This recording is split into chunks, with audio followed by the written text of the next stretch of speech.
Hi friends, आपण को पुणी थरे स्वागत। आसंतु देखिबा आजिर रेसिपी बंधाकोबी संतुला।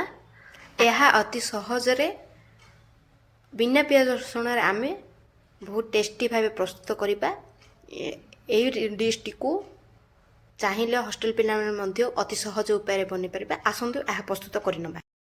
एथिपई आवश्यक बंधाकोबी, किछि भुसंग पत्र, धनिया पत्र, कंचा लंका, शुक्ला लंका, टमाटो, जीरा, सोरिष आउ एठी मु नहीं जाइछि मुग जाई।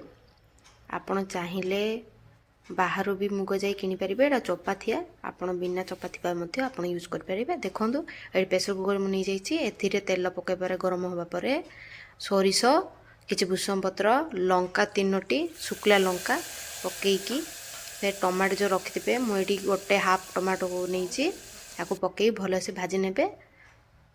यापर मुग जाईटी को मुझे देकी भलसे भाजी नौची।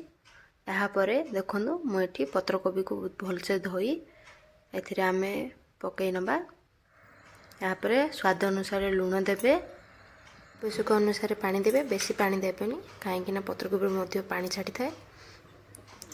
एठी मु लिड कवर करी 2 ରୁ 3ଟି सीटी आसला पर्यंत अपेक्षा करी। आपण चाहिए या बेसी सीटी देकी या मेल्ट करि पारंती, किंतु एठी मु एठी 2 ରୁ 3ଟି सीटी पाई देछि। देखंतु 2 ରୁ 3ଟି सीटी पर मु या किछि समय छाड़ी देथिले। ठंडा हवा परे आको लिड को ओपन करी या आमे देखि नबा।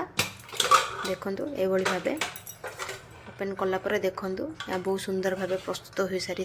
किछि समय आपण या बिना प्याज रसुण, अधिक मसला भी नुह, बहुत देह प्रति भी भल। आपण या बनई घरे रुटी सहित भात सहित भी आपण खाई परिबे।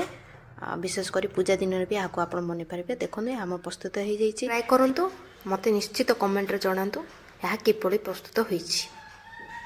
थैंक यू, धन्यवाद। जय जगन्नाथ।